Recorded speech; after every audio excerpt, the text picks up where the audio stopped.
నమస్తే. నమస్తే నమస్తే చరణ్ కౌశిక్ గారు, ఏంటి ఇంట్రెస్టింగ్ గా ఉంది? ఎందుకంటే మీరు అఫీషియల్ ట్విట్టర్ లో పెట్టారు కాబట్టి పెద్ద ఎత్తున రాజకీయపరమైన చర్చ జరుగుతోంది.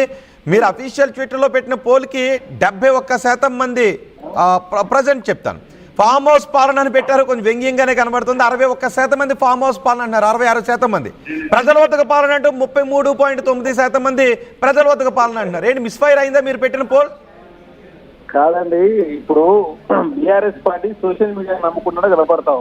ఎందుకంటే ఎవరన్నా ప్రజాపాలన కోరుకుంటారా, ఫామ్ హౌస్ పాలన కోరుకుంటారా? ఫామ్ హౌస్ పాలన వద్దనే 10 సంవత్సరాల కాలం పాటు కేసీఆర్ గారు ముఖ్యమంత్రి ఉంటే ముఖ్యమంత్రి దిగి తెలంగాణ రాష్ట్రంలో కాంగ్రెస్ ప్రభుత్వం అధికారం తీసుకొస్తే వాళ్ళు సోషల్ మీడియా నమ్ముకోరు కాబట్టి సోషల్ మీడియాలో ఏకంగా ఒక 6 కోట్ల రూపాయలు నెలకు ఖర్చు పెట్టి పెద్ద ఎత్తున ట్రోలింగ్ చేసి కార్యక్రమం చేస్తుంది కాబట్టి సోషల్ మీడియాలో పెద్ద ఎత్తున ఫామ్ హౌస్ పాలన కావాలని చెప్పేసి బీఆర్ఎస్ పార్టీ లైన్ కొట్టించడం కనపడతా ఉంది. చాలా స్పష్టంగా ప్రజలంతా ప్రజాపాలన కావాలి, అదే గ్రామ సభలు పెద్ద ఎత్తున అలా కాదు కౌశిక్, చరణ్ కౌశిక్ గారు, కాంగ్రెస్ తెలంగాణ కాంగ్రెస్ అఫీషియల్ పేజ్ లో ఫాలోవర్స్ ఉన్నారు, చాలా ఎక్కువ మంది ఫాలోవర్స్ ఉన్నారు.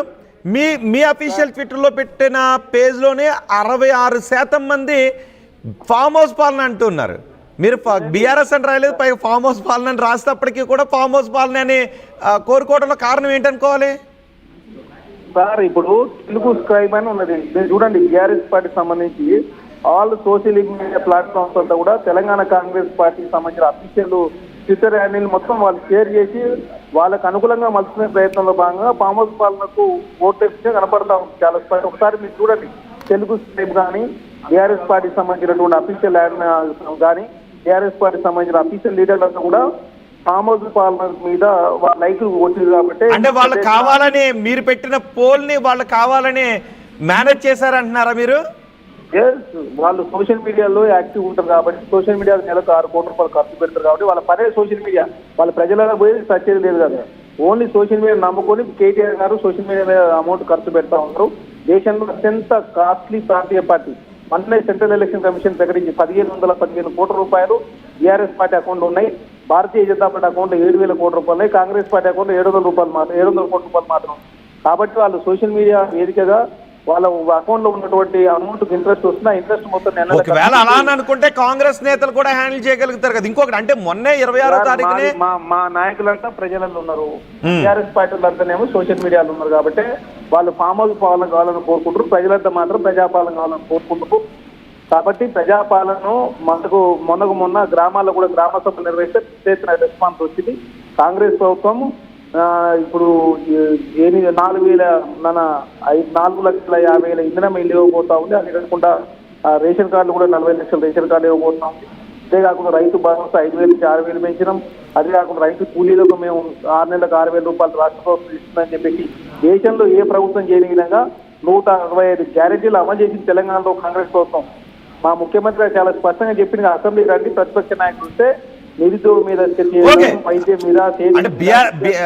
బీఆర్ఎస్ నాయకులు కూడా ఇంతకు ముందు దేవిప్రసాద్ ఆర్టీవీతో మాట్లాడారు, అదే చెప్తున్నారు. మొన్న 4 పథకాలని ప్రారంభించాం కదా, జనాలు మనకే ఓట్లు వేస్తారు, దీన్ని కొంచెం సోషల్ మీడియాలో ఇంకా ప్రమోట్ చేసుకోవచ్చు అని కాంగ్రెస్ పోల్ పెట్టింది. ఇప్పుడు మిస్ఫైర్ అయిందని బీఆర్ఎస్ నేతలు అంటున్నారు. నిజం తెలిసిందని బీఆర్ఎస్ నేతలు అంటున్నారు. మీరు వాళ్ళు మేనేజ్ చేస్తున్నారు, సోషల్ మీడియాని మేనేజ్ చేస్తూ ఓట్లు వేయించారని మీరు అంటున్నారు. టీఆర్ఎస్ పార్టీ సోషల్ మీడియా వేదికగా ఫామ్ హౌస్ పరిపాలన కావాలని కోరుకుంటూ కానీ ప్రజలు తీసుకొచ్చి కేసీఆర్ ఇంటికి పంపితే కనీసం ప్రతిపక్ష నాయకుడు అసెంబ్లీ రాకుండా ఓన్లీ సోషల్ మీడియా నమ్ముకొని బీఆర్ఎస్ పార్టీ వర్క్ చేస్తూ రాజకీయం చేసే ప్రయత్నం ఇస్తూ వాళ్ళు సోషల్ మీడియానే ముఖ్యమంత్రి అవుతారు. ప్రజలలో ముఖ్యమంత్రి ఎందుకైతే ఫామ్ హౌస్ ఓకే, మరి వాళ్ళు సోషల్ మీడియాలో చాలా స్ట్రాంగ్ గా ఉన్నారు అని అనుకున్నప్పుడు మరి మీరు సోషల్ మీడియాలో పోస్ట్ ఎందుకు పెట్టినట్టు, ఈ పోల్ ఎందుకు పెట్టినట్టు? అంటే పోల్ పెట్టి తప్పు చేసి ప్రజలు నమ్ముకున్నాం, ప్రభుత్వం ప్రజలు నమ్ముకుంది, బీఆర్ఎస్ ప్రభుత్వం ఫామ్ హౌస్ నమ్ముకుంది, సోషల్ మీడియా నమ్ముకుంది. వాళ్ళు సోషల్ మీడియాలో వాళ్ళ యాక్టివిటీస్ అని సోషల్ మీడియాలో మాత్రం చేస్తారు. అదేవిధంగా బీఆర్ఎస్ పార్టీ సంబంధించిన ప్రతిపక్ష నాయకుడేమో అసెంబ్లీ రాకుండా ప్రజల్ని తప్పుదారి పట్టించే ప్రయత్నం బీఆర్ఎస్ పార్టీ చేస్తుంది. కాబట్టి ఖచ్చితంగా రేపు లోకల్ కూడా ఎలక్షన్ జరిగినప్పుడు కాంగ్రెస్ పార్టీ నేతలు చేస్తారు కదా. కానీ ఇప్పుడు బీఆర్ఎస్ నాయకులు మాత్రం దీన్ని చాలా విమర్శిస్తున్నారు. ఇప్పుడు కాంగ్రెస్ అధికారిక ట్విట్టర్ పేజ్ లోనే పెట్టారు, ప్రజలు తేల్చేశారు అన్నట్టుగా బీఆర్ఎస్ నాయకులు మాట్లాడుతున్నారు. ఇప్పుడు మా కాంగ్రెస్ పార్టీకి 50 లక్షల మంది మెంబర్షిప్ ఉంటుంది. మా ఊళ్ళు సోషల్ మీడియా నమ్ముకోలే, మేము ప్రజలు నమ్ముకున్నాం, ప్రజాప్రభుత్వం ప్రజలు నమ్ముకుంది. బీఆర్ఎస్ ప్రభుత్వం, బీఆర్ఎస్ పార్టీ సోషల్ మీడియాను అదేవిధంగా వాళ్ళకు సంబంధించినటువంటి నాయకులు నమ్ముకున్నది. మేము ప్రజలు నమ్ముకున్నాం కాబట్టి ఖచ్చితంగా ప్రజా ప్రభుత్వంలో రేపు ప్రజల దగ్గర పోయినాము, మాకు రిజల్ట్ ఎవరికి పాజిటివ్ వస్తుందో తెలుసు కదా. ఓకే, ఆర్టీవీ కూడా ఒక పోల్ పెట్టింది. మీరు పెట్టిన పోల్నే సేమ్ మేము కూడా పెట్టాం. నిజంగానే అంటే మీరు అక్కడ ఓట్ నిజంగానే చేశారంటూ పెడితే 79% మంది అవునంటున్నారు, నో అంటే 21% మంది చెప్తున్నారు ఆర్టీవీ పోల్ పైన కూడా. సార్ ఇప్పుడు సోషల్ మీడియాని నమ్ముకుంది బీఆర్ఎస్ పార్టీ, దానికోసం ప్రత్యేక వ్యవస్థను ఏర్పాటు చేసుకుని దుబాయ్ కేంద్రంగా శ్రీశాంక్, అదేవిధంగా దిలీప్ చౌదరి, అదేవిధంగా సతీష్ రెడ్డి, అదే కాకుండా బీఆర్ఎస్ పార్టీ నాయకులంతా కూడా అదే పని మీద ఉన్నారు. మా కాంగ్రెస్ పార్టీ ఏమో ఇంద్రమ ఇండ్లు ఎట్టిద్దాము, పింఛన్లు ఎట్టిద్దాము, అదే కాకుండా రైతు భరోసా కావచ్చు, ఇంద్రమ్మ ఆత్మీయ భరోసా కావచ్చు, ప్రజలకు ఇచ్చిన హామీలు ఏ విధంగా నెరవేరుస్తాము, ఖర్చు తక్కువ చేసుకున్న ఆదాయ మార్గాలు ఎట్లా పెంచుకున్నాము, నిరుద్యోగులకు ఎట్లా ఉద్యోగాలు ఇద్దాము, కబ్బీలు నెరవేరుతామని చెప్పి మేము ఆలోచిస్తే వాళ్ళు సోషల్ మీడియా కూర్చొని రుజులు కొట్టే ప్రయత్నం వాళ్ళు చేస్తున్నారు. ఓకే, సో ఇదంతా బీఆర్ఎస్ మేనేజ్ చేస్తుందని మీరు అంటారు ఫైనల్ గా? బీఆర్ఎస్ పార్టీ మేనేజ్మెంట్ చేస్తా ఉంది. దానిలో భాగంగా కేటీఆర్ గారు శ్రీశాంక్ అంటే మీరు పెట్టిన పోల్ను ఒకవేళ బీఆర్ఎస్ మేనేజ్ చేసిన ఒక రకంగా జనాల్లో అది ఒక చర్చనీయాంశమైన అంశంగా మారిపోతుంది కదా సార్. దాన్ని చూసే ఓట్లు వస్తాయనుకుంటే చాలా తప్పు. ఖచ్చితంగా బీఆర్ఎస్ పార్టీ ఇట్లాంటి చిల్లర రాజకీయాలు. మరి ఏ ఉద్దేశంతో పోల్ పెట్టారు మీరు? ఏ ఉద్దేశంతో పోల్ పెట్టినట్టండి చరణ్ గారు? మామూలు ఉద్దేశం అండి, ప్రజలు ప్రజాపాలన కాబట్టి గ్రామ సభలు జరుగుతూ ఉన్నాయి. ప్రజలంతా కూడా మంచిగా అధికారుల దగ్గరకు వచ్చేసి ఉన్న సమస్యలు తీసుకుంటా ఉన్నారు. ప్రజాపాలన జరుగుతూ ఉంది. తెలంగాణ రాష్ట్రం ఎక్కడ నిర్బంధాలు లేవు, మీడియా మీద ఆంక్షలు లేవు, ప్రజలంతా ఏదైతే తిరుగుతా ఉన్నారు. అంటే కాంగ్రెస్ పార్టీ ఇచ్చిన 125 గ్యారెంటీ మేము అమలు చేసాము. ఆనాడు రుణమాఫీ కూర్చోళ్ళు, ఉద్యోగాలు ఇవ్వనోళ్ళు, అదే కాకుండా తెలంగాణ రాష్ట్రంలో ప్రగతి భవన్కి ఎవరికి అనుమతి లేదు. మామూలుగా మాత్రం. కానీ బీఆర్ఎస్ నాయకులు ఏమంటున్నారంటే ఇవన్నీ కాంగ్రెస్ నాయకులు చెప్తున్నారు కానీ ప్రజలు నమ్మట్లేదు దానికి, అందుకే ప్రజలు నమ్మతలేరు కాబట్టి పార్లమెంట్ ఎన్నికల్లో బీఆర్ఎస్ పార్టీ ముందు 0. 2004లో బీఆర్ఎస్ పార్టీకి 5 ఎంపీలు వచ్చినాయి, 2009లో 2, 2014లో 11, 2019లో 9, ఇలా 0. 35% నుంచి 16% పడింది. 7 స్థానాలు డివైడ్ కోల్పోయి 2 స్థానాలు మాత్రం సెకండ్ వచ్చింది.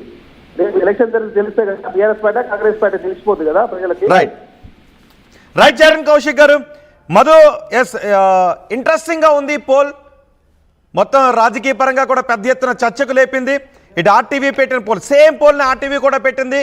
ఆర్టీవీ పెట్టిన పోల్ కూడా విశేషమైన స్పందన వస్తుంది, ఎందుకంటే అక్కడ మేనేజ్ చేస్తున్నారు అన్నారు కాబట్టి సేమ్ మేము కూడా పోల్ పెట్టాం. మేము పెట్టిన పోల్ కూడా విశేష స్పందన వస్తుంది. అటు ఇంకా 2 గంటల సమయం ఉంది కాంగ్రెస్ పెట్టిన పోల్కి, మేము పెట్టిన పోల్ కూడా మీరు ఓట్ చేయొచ్చు. చూద్దాం రెండు పోల్స్ని కూడా ఫైనల్ రిజల్ట్ని మీకు నేను వివరిస్తాను. బీఆర్ఎస్ నేత దాసోజు శ్రావణ్ కూడా ఉన్నారు, అండ్ మధు కూడా, మా ప్రతినిధి మధు కూడా మనకు అందుబాటులో ఉన్నారు. మధు, 2 నిమిషాలు నేను మీ దగ్గరకు వస్తాను. ఈలోపు బీఆర్ఎస్ నేత దాసోజు శ్రావణ్తో మాట్లాడతాను.